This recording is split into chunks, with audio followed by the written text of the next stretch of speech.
Assalamualaikum warahmatullahi wabarakatuh. Alhamdulillah wassalatu wassalamu ala Rasulillah wa ala alihi wa sahbihi wa mawala wa ba'du. Anak-anak sekalian, kita akan melanjutkan materi perkuliahan kita. Pada kesempatan ini kita akan membahas materi tentang konsep Tuhan dalam pandangan agama Islam. Kita mulai dengan basmalah. Bismillahirrahmanirrahim. Berbicara masalah Tuhan dalam pandangan agama, apabila orang mengakui agama, maka berarti dia mengakui adanya Tuhan.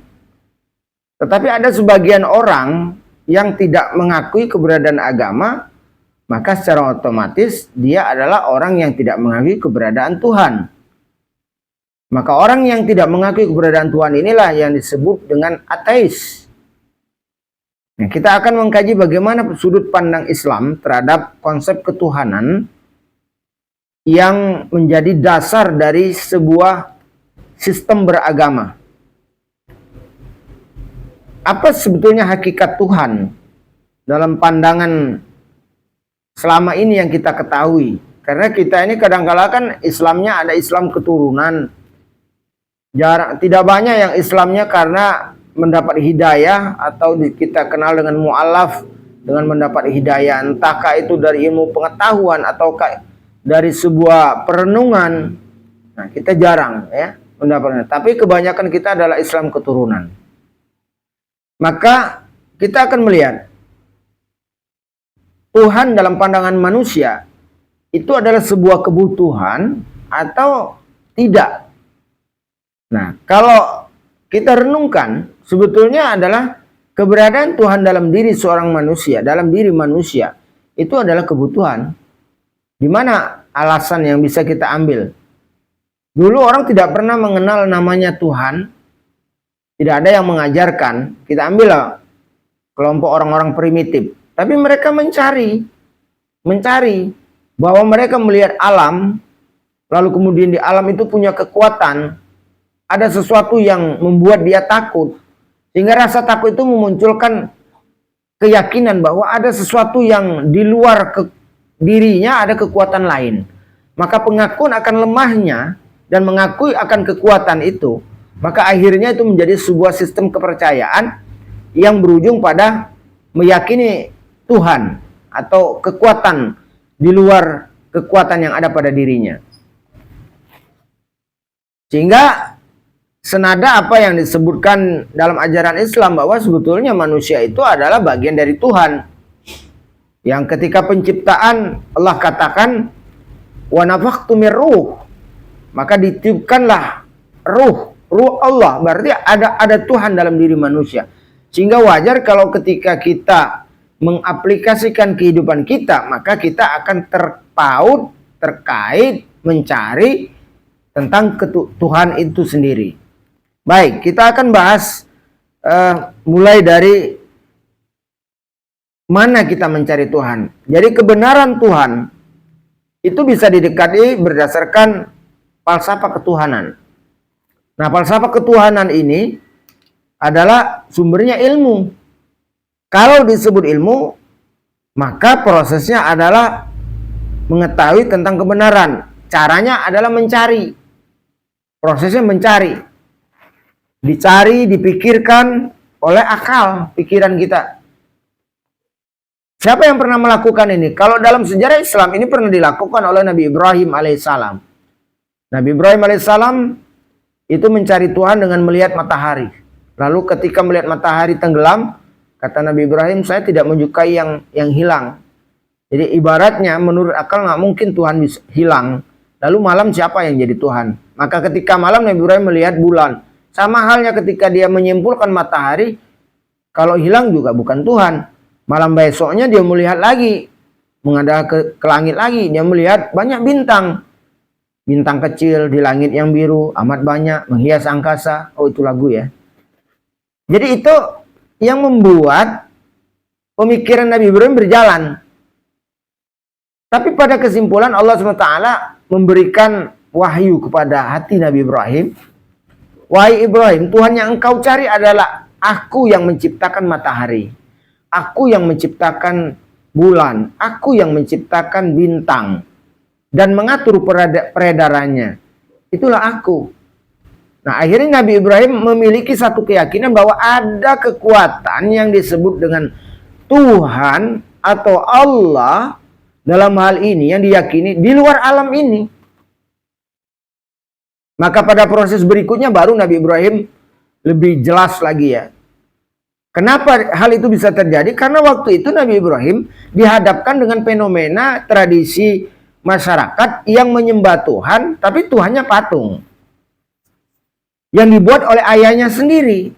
Yang menurut akal Nabi Ibrahim rasanya tidak masuk akal. Kita ingat peristiwa Nabi Ibrahim ketika dia menghancurkan berhala-berhala orang yang ada di kampungnya. Maka akhirnya Nabi Ibrahim meninggalkan satu patung yang besar dan kampak yang dipakai untuk menghancurkan itu digantungkan di leher patung yang paling besar. Maka akhirnya orang pada ribut, termasuk raja ribut juga mencari siapa pelakunya. Ada seorang yang melihat bahwa ya pelakunya adalah seorang anak yang bernama Ibrahim. Ditangkaplah Nabi Ibrahim alaihissalam lalu diadili. Ketika diadili apa pertanyaan yang muncul? Kata raja ditanya, wahai Ibrahim, apakah engkau yang melakukan pengerusakan terhadap tuan-tuan kami? Nabi Ibrahim menjawab, coba tuan-tuan perhatikan. Siapakah pelakunya?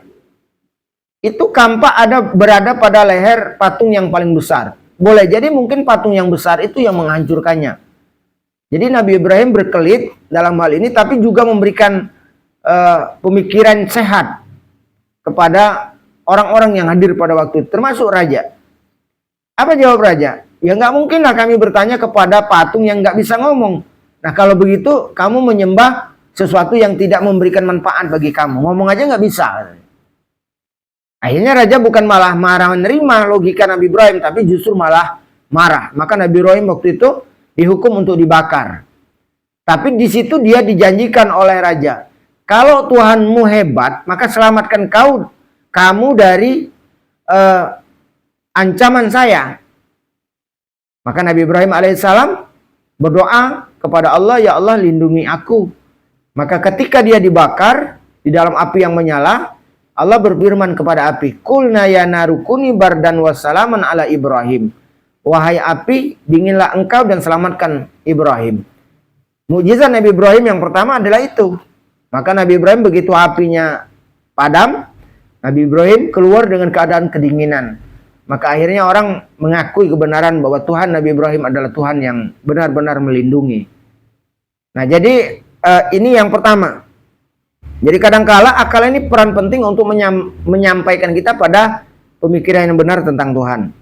Banyak para filosof, banyak para ahli-ahli pemikir, yang salah satunya misalnya ahli air dari Jepang ya, profesor Jepang, itu masuk ke Islam gara-gara dia meneliti air yang memiliki kelebihan sumur Zam-Zam, air Zam-Zam, kebenaran Islam. Akhirnya dia mendapat hidayah dari hasil penelitiannya dan masuk Islam. Silakan cari nanti tokoh-tokohnya, ya, tokoh-tokoh Islam yang masuk Islam karena gara-gara ilmu pengetahuan. Cari itu sebagai referensi tambahan. Lalu kemudian agama bisa juga didapat oleh seseorang melalui sebuah ajaran. Nah, dalam hal ini ada utusan yang kita sebut Rasul. Nabi dan Rasul. Rasul itu utusan. Maka datang kepada umat mengajarkan kebenaran yang bersumber dari wahyu Allah Subhanahu wa taala. Maka akhirnya agama itu menjadi dua. Ada agama samawi yang kita kenal Yahudi, Nasrani dan Islam. Tapi ada agama ardi, Hindu, Buddha dan Konghucu. Jadi secara keilmuan akhirnya dibagi dua. Ada agama samawi yang mengklaim bahwa bersumber dari langit, agama bumi yang bersumber dari tirakat ataupun pemikiran-pemikiran yang menjadi budaya masyarakat lalu diikuti oleh ketokohannya, maka menjadi sebuah ajaran. Nah itu yang disebut dengan agama ardi. Oke baik, bagaimana dengan kita umat Islam? La ilaha illallah. Ketika kita menyebut Tuhan kita Allah, maka yang ada di benak kita hanya pemikiran Allah. Lalu apa sebetulnya Allah dalam pemahaman kita selama ini? Kalau saya tanya, Anda pasti menjawab satu kata yang bisa mewakili pemaknaan Tuhan dalam diri kita masing-masing. Misalnya saya tanya, Tuhan menurut kamu apa? Satu kata. Banyak yang menjawab, Tuhan adalah yang pencipta. Oke, berikutnya, Tuhan menurut kamu apa? Selalu menjawab, Tuhan adalah penguasa. Tuhan adalah yang maha pengasih, yang maha penyayang. Maka akhirnya Tuhan itu artinya yang memiliki sifat kekuasaan ataupun kelebihan dari manusia. Itu makna Tuhan. Dalam Islam, penyifatan ini kan kita kenal dengan Asmaul Husna. Maka ketika menggunakan label Asmaul Husna, ketika menyebut Tuhan yang pengasih, maka kita sebut Ar-Rahman, Tuhan yang penyayang, Ar-Rahim, Tuhan yang suci, Al-Qudus, Tuhan yang memberikan selamat, As-Salam. Tapi ada yang mengatakan bagaimana Tuhan itu bisa menguasai segala-galanya. Lalu kita menyebutnya apa? Dia pengasih, dia penyayang, dia maha adil. Semuanya ada menjadi satu. Maka sebutannya adalah Allah. Jadi Tuhan yang kita sebut adalah Allah. Jadi kalimat Allah itu adalah sebutan Tuhan bagi umat Islam yang merupakan pengakuan bahwa kemampuan itu menjadi satu padu. Itulah yang ada pada Allah, lapasnya Allah. Zat yang kita yakini yaitu zat Allah sebagai penguasa alam yang segala-galanya, maha segala-galanya. Tidak hanya pengasih, tidak hanya penyayang, tapi segala-galanya. Kita sebut dia dengan Allah. Maka dalam kalimat la ilaha illallah, tidak Tuhan kecuali Allah, maka Tuhan yang kita ambil secara umum, tiada Tuhan banyak, illa kecuali Allah. Hanya Tuhan satu yang kita akui, Tuhan yang maha satu-satunya Tuhan. Itu adalah kalimat pengakuan. Kenapa tidak memiliki makna? Kalau Allah memiliki makna, maka makna itu akan membatasi kekuasaan Allah. Seperti apa yang saya katakan tadi. Kalau Tuhan itu Ar-Rahman, maka cukup dia sebagai pengasih saja. Zat maha pengasih. Tapi tidak kepada yang lain. Maka kalimat Allah itu mewakili semua. Maka dalam kalimat yang kita sebut walillahil asma'ul husna fad'una biha nas'aluka ya Allah. Kita manggilnya dengan ya Allah. Oke. Sampai di sini saya kira bisa dipahami bagaimana pemahaman kita baik secara filosofi tentang kita menyebut Tuhan kita dengan Allah. Sementara pengertian Tuhan secara umum itu bisa saja kita sebut penyebab pertama adanya, yang Maha Esa, pengatur perjalanan alam, dan boleh kita ambil satu misalnya pendapat Ibnu Taimiyah. Tuhan adalah Allah yang dapat dipuja dengan kecintaan, tunduk kepadanya, tempat berpasrah pada saat kesulitan, berdoa, bertaubat untuk kemaslahatan diri, meminta perlindungan darinya, dan menimbulkan ketenangan di saat mengingatnya, dan terpaut cinta kepadanya. Ini menurut Ibnu Taimiyah. Ini boleh-boleh saja pengertian seperti ini. Tapi pemahaman secara global, ataupun tadi yang sudah saya sampaikan. Nah, sekarang saya ingin menjelaskan bagaimana sejarah umat manusia tentang perjalanan mekanisme meyakini sesuatu dalam konsep Tuhan. Dulu awal kita mengenal dengan yang namanya dinamisme. Ada magic power. Bukan magic jar, tapi magic power. Kalau magic jar kan urusannya nasi. Ini magic power. Artinya magic, artinya kekuatan gaib, power kekuatan gaib. Maka orang meyakini ada kekuatan gaib di luar kekuatan manusia. Dulu alam ini memiliki kekuatan. Lautan memiliki kekuatan. Gunung memiliki kekuatan. Yang itu melampaui kemampuan manusia. Tidak bisa diukur oleh manusia. Maka meyakini bahwa kekuatan itu yang dimiliki oleh alam itu disebut dengan Tuhan. Maka ketika pengakuan itu menjadi lemah, maka ada sesembahan. Maka ada yang memberikan sesajen ke lautan, ke laut ya. Ada yang memberikan sesajen ke hutan, ke gunung, dan kemana saja. Apakah dinamisme ini sudah hilang? Jawabannya tidak. Sampai hari ini masih ada. Orang yang percaya kepada benda-benda, keris, cincin, ya, masih ada. kepada gunung, dan itu syirik dalam hukum agama kita. Nah, lalu yang kedua, animisme, mempercayai peran ruh dalam kehidupan manusia. Ruh itu dianggap hidup, ada penguasa, ada ruh. Ruh itu bisa saja itu jin atau apa sajalah. Ya, misalnya laut pantai selatan dikuasai oleh Nyi Roro Kidul misalnya. Kita ada peran ruh, ada peran penguasa di situ. Kalau Palembang ini mungkin ya Sungai Musi dikuasai Antu Banyu misalnya. Untuk merasa aman dari Antu Banyu, kasihlah sesajen. Ya, itu berarti menuhankan, karena betapa takutnya sehingga kita menyembah. Nah, rasa ketakutan itu membuat menyembah, ya. Lalu kemudian politeis. Jadi ada sejarah Tuhan tentang politeis. Apa tuh politeis? Banyak dewa menjadi Tuhan. Ada konsep agama yang banyak memiliki dewa-dewa. Banyak sekali. Ada dewa matahari, ada dewa bulan, ada dewa bumi, dan seterusnya. Dewa-dewa. Nah, ini konsep politeis. Banyak dewa menjadi Tuhan. Di agama-agama selain Islam, ini banyak kita temukan. Saya tidak bisa memberikan contoh, tapi jelas Anda bisa mengkaji lebih lanjut tentang agama yang banyak menganut paham dewa. Bahkan kalau dalam sejarah agama kuno yang kita kenal dengan agama Yunani kuno, ada dewa Zeus ya, dan anaknya ya, ada anaknya. Dewa itu punya anak, maka dia punya kekuasaan tertentu. Ada dewa laut seperti itu. Nah, lalu kemudian pandangan berikutnya henotheis, meyakini Tuhan setelah menyeleksi di antara dewa yang mempunyai kekuatan lebih. Ternyata dalam konsep yang pertama, yang sebelum ini, politeis, dewa ini bersaing mencari pengikut. Terjadi bentrok antara dewa satu dan dewa yang kedua. Nah, untuk menjaga stabilitas keamanan para dewa, nah itu begitu ceritanya. Ada paham yang disebut henotheis, meyakini Tuhan menyeleksi bahwa ada koordinator dewanya.